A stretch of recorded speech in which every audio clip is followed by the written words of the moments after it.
Fala pessoal, como vocês estão? Estão me ouvindo bem aí? O slide está aparecendo na tela para vocês? Deixa aqui nos comentários aqui. E bora para mais uma videoaula aí. A gente vai estar falando um pouco sobre CDBs. Então, se você gosta desse tipo de assunto, prega a mão no like, se inscreve. Tem muito conteúdo bom vindo aí. A gente está compartilhando muito conteúdo que é relevante, né, para sua vida financeira, para ser um estrategista financeiro. Então, prega o like no vídeo aí, já deixa seus comentários aí também, vê se os slides que eu estou trazendo aqui para vocês tão legal, tão informativo. E se você quiser algum desses slides aqui, me chama aqui, deixa nos comentários que eu vou estar chamando você para eu compartilhar esses slides, compartilhar esse conteúdo com vocês também aí para vocês fazerem anotações e, enfim, aprimorar ainda mais o conhecimento de vocês. Beleza? Então a gente vai estar falando sobre o CDB, o que é um CDB, o porquê que esse instrumento financeiro existe, qual é a finalidade dele. Bom, todo mundo hoje que faz um investimento, ou todo investidor que procura fazer um investimento, ele busca uma rentabilidade, ele busca juros pelo capital que ele tem, pelo capital que ele está aportando. Então, basicamente, né, todo o sistema financeiro ele está baseado em dois agentes, né, que são os agentes superavitário e os agentes deficitários. Então, os que estão superavitários emprestam para os deficitários. E o instrumento financeiro nada mais é do que, digamos assim, o intermediador desses dois agentes do mercado. Acabou de passar um carro aqui, eu acho que o cara deu uma acelerada bem na frente aqui, mas enfim, vamos lá. Basicamente são esses dois agentes que compõem o mercado, até o mercado financeiro, né, de renda variável também, para que exista um vendedor, exista um comprador. Para cada venda que foi concluída, precisa ter tido um comprador. Então são sempre duas partes envolvidas. E o instrumento financeiro é o ativo em si que está sendo negociado, e muitas das vezes esses ativos eles são emitidos pelas instituições financeiras, que são bancos, corretoras e outros players do mercado aí. Então, basicamente esses instrumentos são emitidos por esses players, né? Por esses agentes aí. Então, e qual que é a finalidade disso, né? Por que eles fazem uma emissão desse instrumento? Por que eles disponibilizam? Basicamente, eles ganham com isso, obviamente, né? Pelo spread, enfim, mas a ideia central é fazer uma captação de recursos. Quando o banco emite um CDB, que é um certificado de depósito bancário, ele faz a captação desse recurso, né, dos seus clientes, para emprestar para outros clientes, né, para o agente deficitário que está precisando do recurso, seja para investir no seu negócio, seja para comprar algo parcelado, enfim. Aí depende muito, né, de qual que é a intenção de quem está fazendo a captação desse recurso. Mas enfim, então o banco ele emite esse certificado de depósito bancário para captar esses recursos, para trazer recursos para dentro do banco. Obviamente que quando eles pegam, por exemplo, eles captaram lá 10, 15 milhões, eles pegam uma parte desse recurso, emprestam, obviamente, e também operam o mercado financeiro, operam derivativos, operam contratos futuros, enfim, eles investem para que esse CDB, esse certificado, ele tenha uma valorização no longo prazo, aí, enfim, eles têm que rentabilizar esse capital que eles pegou. O dinheiro não pode ficar parado, o dinheiro ele tem que circular. Então os bancos fazem exatamente esse intermédio dos agentes aí. E E indo também aqui para o lado, né, do CDB, do certificado, ele, né, quando as pessoas ouvem falar, tem um CDB pagando 140% do CDI ou 110% do CDI, esse valor, né, adicional, por exemplo, 120% do CDI é 20% a mais do CDI tradicional. E o que é o DI, a taxa DI? A taxa DI nada mais é do que a taxa que os bancos emprestam dinheiro um dos outros, ou seja, eles também emprestam dinheiro um dos outros, para que eles fechem o seu caixa no positivo, né, no dia, ou fechem o caixa neutralizando, por exemplo, uma saída que eles tiveram muito grande, né? Então eles sempre também pegam dinheiro emprestado com outros bancos para que no final do dia a conta feche. E isso é normal, isso né, é um procedimento, né, que eles fazem, enfim. E também nessa parte aí nasce, né, o índice de Basileia, que é o índice de endividamento bancário.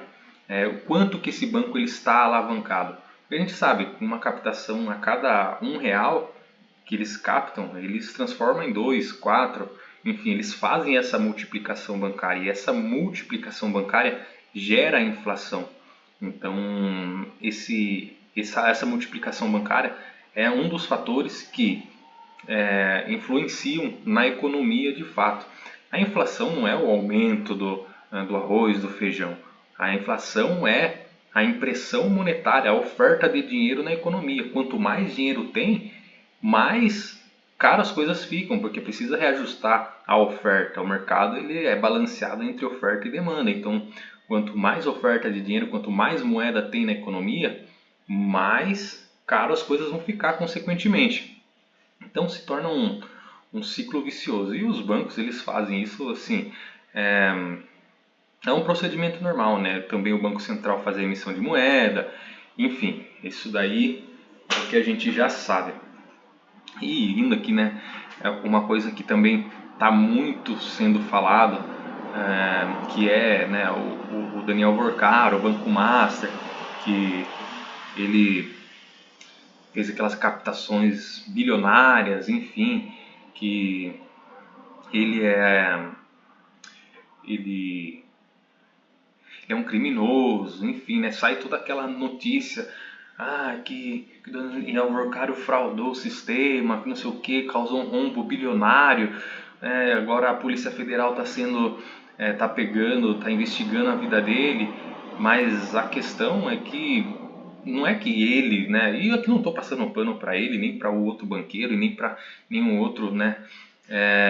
Multibilionário, enfim, é o jogo, na verdade.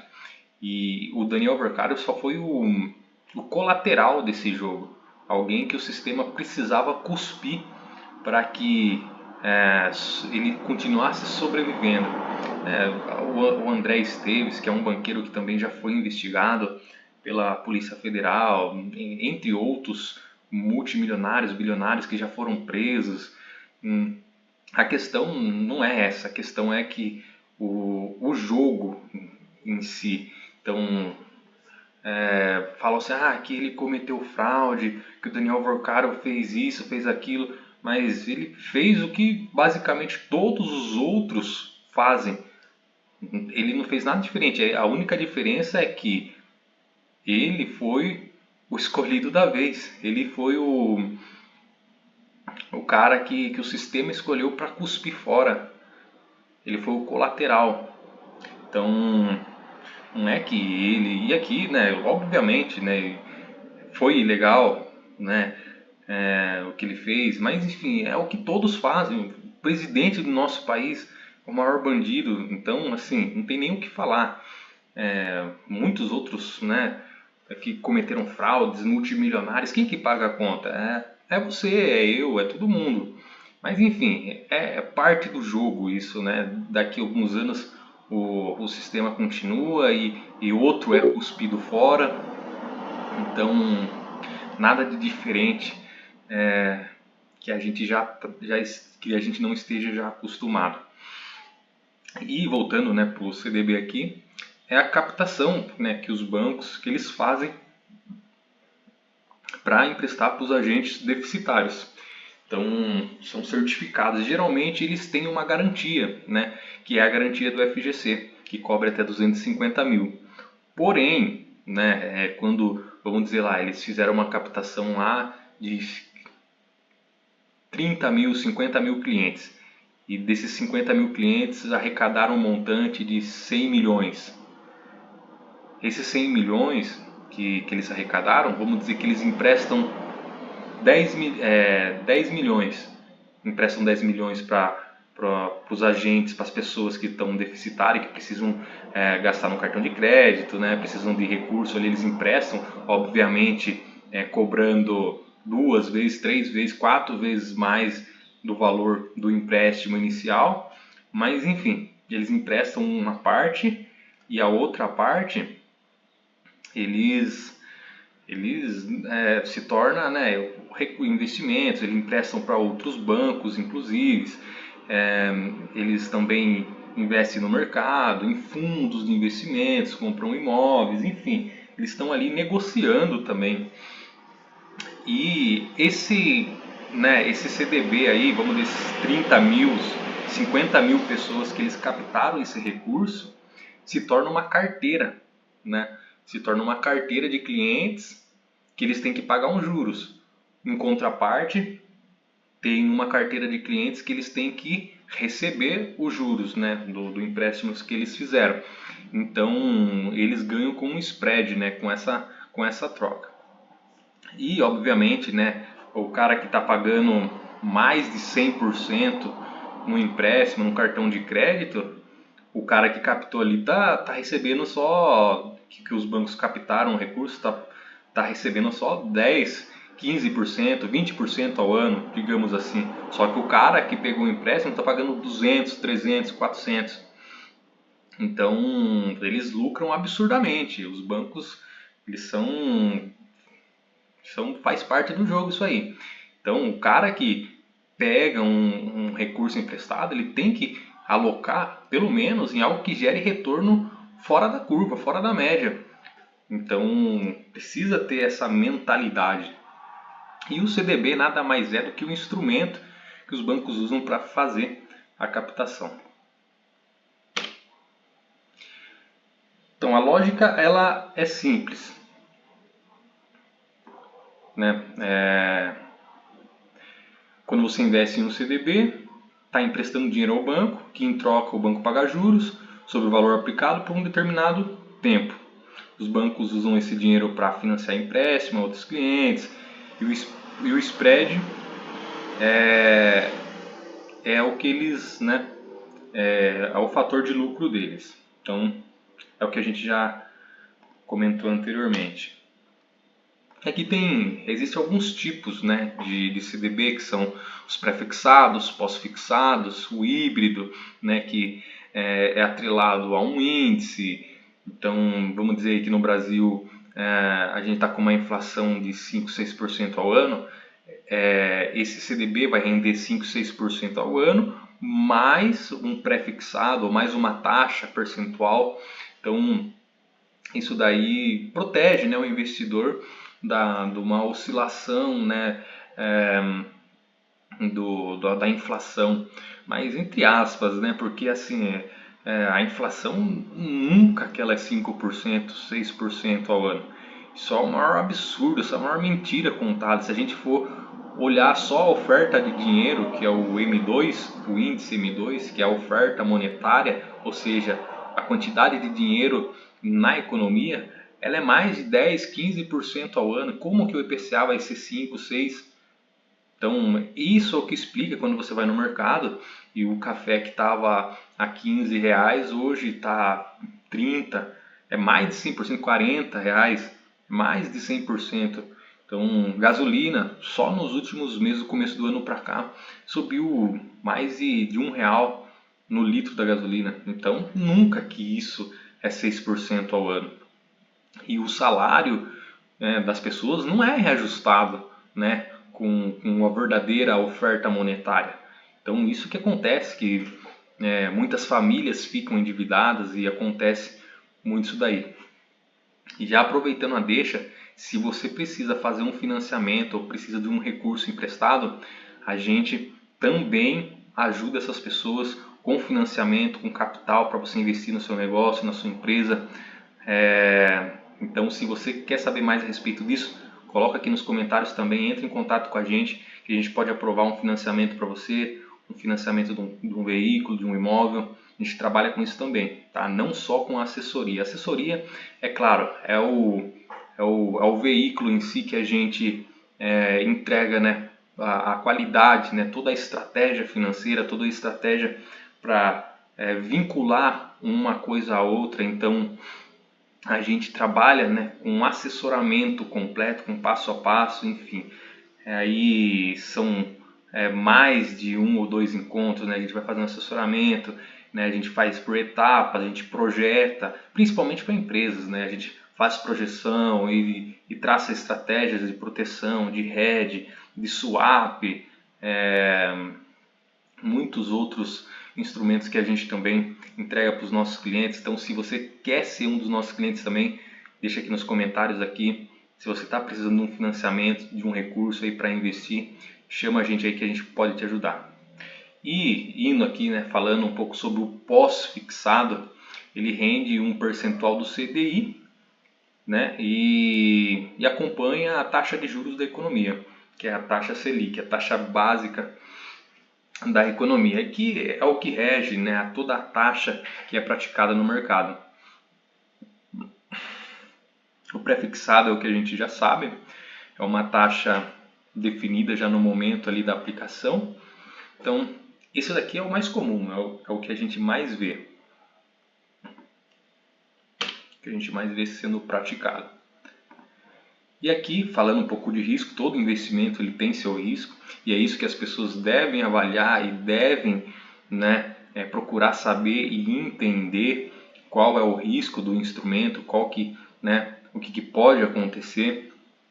E não existe, né, por mais que seja um CDB, é risco zero, até 250 mil está garantido, sempre tem um risco envolvido. Um risco, por exemplo, de insolvência do próprio fundo garantidor, que também tem um montante ali, né, já guardado para ter esses, caso aconteça essas situações, né, esses desastres bancários, digamos assim, tem um fundo para proteger o investidor, para proteger os investidores. E todo o CDB ele carrega o risco, né, de calote do banco emissor. Oferecem taxas, quanto maior o risco, maior a taxa, obviamente. Então, quando você vê um CDB acima de 120%, 130%, saiba que tem um risco envolvido, tem um risco, né, implícito dentro desse instrumento, e esse risco ele é observado pelo mercado, e até, por exemplo, um próprio banco de uma outra instituição, uma corretora, também investe em outros bancos, eles também colocam seus recursos em fundos de investimentos. Então é algo que é avaliado e que todo mundo devia avaliar essas condições.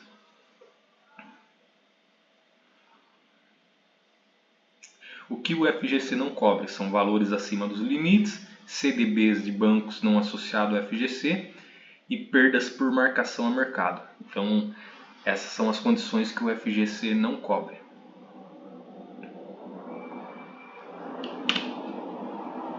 Liquidez. Esse é um fator extremamente importante e que as pessoas desconsideram na hora de fazer os seus investimentos. O que é um investimento com liquidez diária? É aquele que você consegue resgatar imediatamente, que você resgata os seus recursos, você fez o investimento, mas pode retirar a qualquer momento, e isso é muito importante, principalmente para quem precisa movimentar os recursos, né, enfim, até para manter algumas das vezes o caixa da empresa rendendo alguma coisa, rendendo um percentual mensal. Então isso ele é muito importante. Tem também os que só é possível resgatar após o vencimento. Não, após, né? No vencimento, a partir do vencimento. Então tem esse fator aí, né, que é muito importante, deve ser levado em consideração.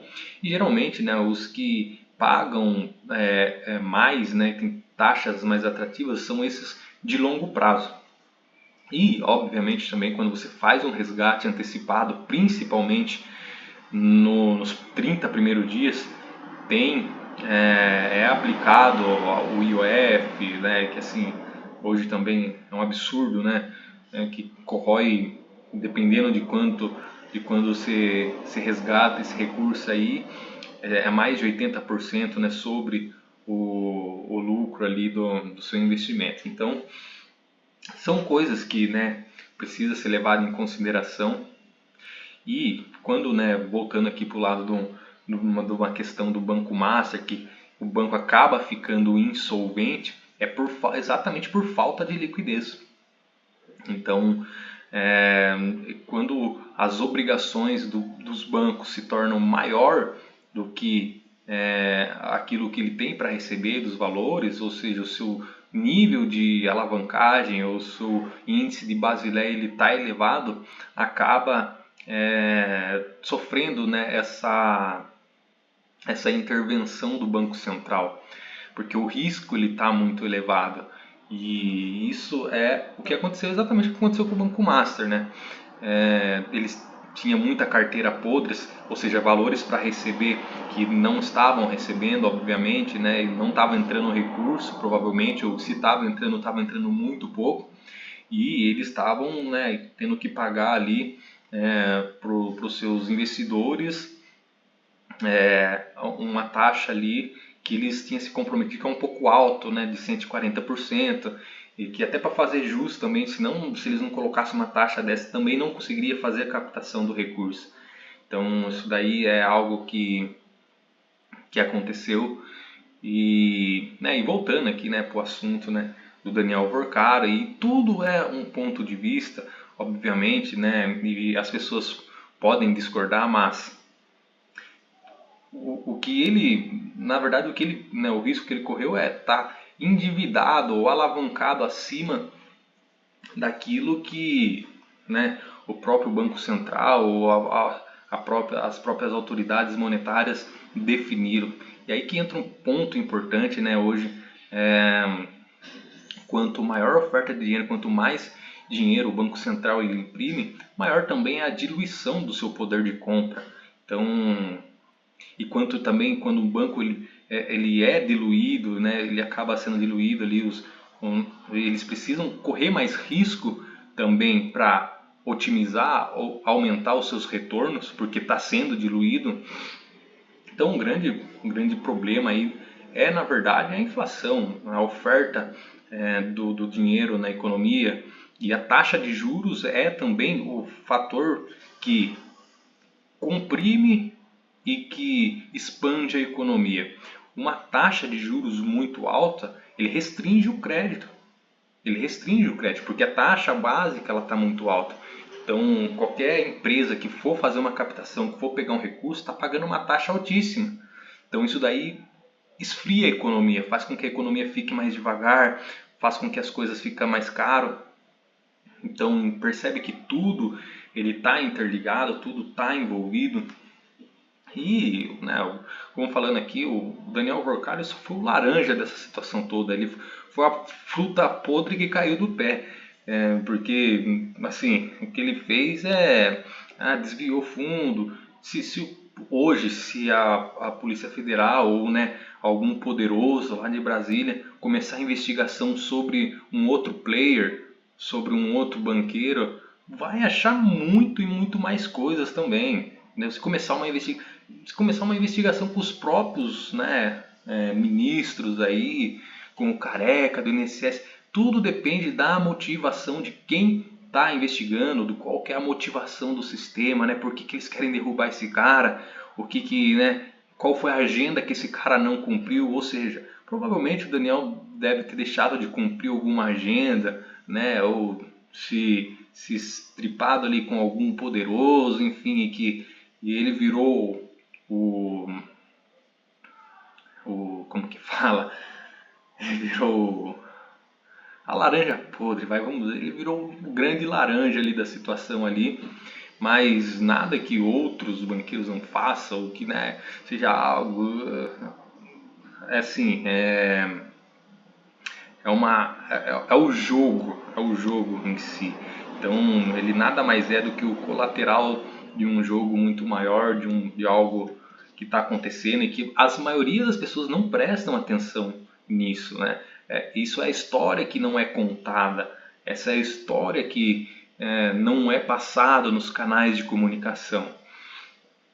Então tudo depende da motivação de quem está investigando nesse jogo, nesse grande jogo, no todo o ecossistema. Você acha que esses caras multibilionários, os caras não fazem o que tem que fazer para conseguir mais poder, para conseguir mais dinheiro, se alavancar, se arriscar, entrar no jogo? Isso é tudo parte do grande teatro, tudo parte do jogo em si. Não é que ele, o Daniel, ele desviou tanto. Ele fez coisa errada, mas assim, os outros também estão fazendo. Faz parte do jogo. Ele só estava, né, dentro do jogo, ele só foi a laranja podre da situação. Deu uma chacoalhada na árvore. Esse cara aí que tem que rodar agora. Entendeu? Ele foi o sacrifício, né, do sistema. Ou seja, é que nem fala em Tropa de Elite, o sistema ele sacrifica o dedo para não perder a mão. É desse jeito, entendeu? Então é tudo uma questão aí do jogo. Mas eu gosto de falar sobre isso e me empolgo falando sobre isso porque é algo que a maioria das pessoas não vê e não enxerga isso, que é o lado oculto, né, desse jogo, enfim. É o que acontece nos bastidores de tudo isso daí. Indo aqui, né, para o lado da tributação dos CDBs, até 180 dias ele tem uma alíquota de 22,5%. De 181 a 360 dias, um ano, tem uma tributação de 20%, ou seja, já diminui 2,5 pontos percentuais. E de 361 a 720 dias, 17,5%, e acima de 720 dias, 15%. Ou seja, é uma tabela progressiva ou decrescente, uma tabela decrescente de um percentual ali. Quanto mais tempo você tem seus recursos alocados, maior é o valor percentual que você vai pagar sobre o lucro, sobre o retorno daquele investimento. Mas convenhamos, né? Para manter um investimento preso em 720 dias, assim, tem que ser um valor bem considerável, né, para que vale a pena você manter esse dinheiro preso, porque se você for usar com outras estratégias, né, de investimento, de alavancagem, e aqui entra, né, o ponto, né, que a gente estava falando de alavancagem, o índice de Basileia, enfim. A pessoa também, o empresário ou a pessoa física que não usa a alavancagem para potencializar os resultados dos seus investimentos, os resultados da sua empresa também, está deixando muito dinheiro na mesa. E, né, quando a gente fala de alavancagem, a gente está falando de risco também. Enfim, então é necessário avaliar esses pontos, essas questões antes de entrar numa operação, antes de fazer, né, ali estruturar uma operação. E não fazer isso pode perder muito dinheiro. Enfim, a gente sabe que a inflação ela é muito mais do que 5 ou 6%, ou seja, um investimento, uma taxa real, vamos supor a taxa Selic, 14% ao ano, tá menos agora, deu uma baixada, mas vamos supor 14% ao ano, para um IPCA mais 6%, que está pagando na verdade é 7%, 8% de taxa real, daí desconta mais o IR, só que não é 6%, é muito mais do que isso, é muito mais. Então, e para você também ter um retorno mais elevado, precisa correr mais risco, né? O risco está sempre envolvido ali no investimento. Então, são coisas que as pessoas devem avaliar e devem entender. Indo aqui, né, agora só fazendo um panorama geral sobre outros instrumentos financeiros, sobre o CDB, poupança, Tesouro Direto. O Tesouro Direto é como se fosse um CDB, só que ao invés de ser dos bancos, ele é do próprio Tesouro da nação.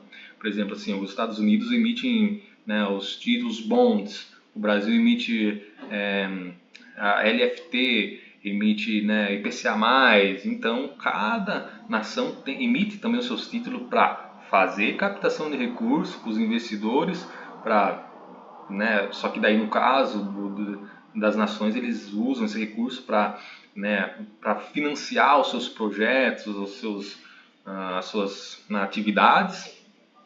O LCI ele é um instrumento também emitido pelos bancos, só que aí a gente está falando de um ativo que tem uma garantia lastreado, seja num ativo imobiliário, seja num produto do agronegócio. O LCI é letras de crédito imobiliário e LCA, letras de crédito do agronegócio. Então, o LCI ele tem uma garantia de um imóvel.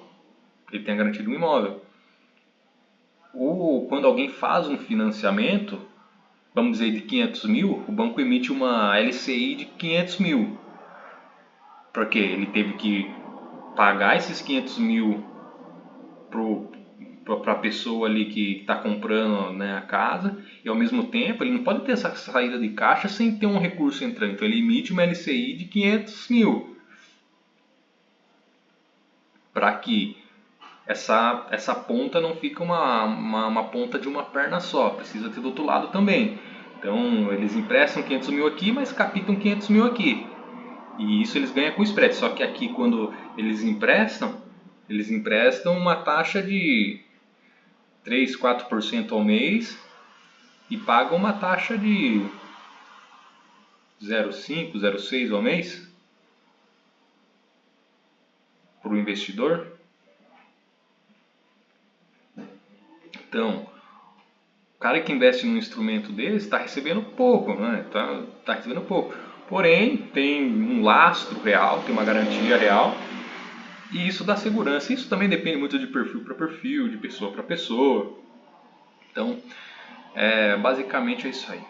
Mas pessoal, comenta aqui, deixa nos comentários se vocês estão gostando desse conteúdo, se tá legal os slides, tá bem explicativo o que eu estou mostrando. Se você quer receber esses slides, deixa aqui nos comentários também, eu vou chamar vocês aí para compartilhar esses slides e também tirar algumas dúvidas que vocês têm, alguma informação que eu deixei de falar e que vocês gostariam que eu falasse. Então deixa aí nos comentários aí e a gente se vê na próxima aula.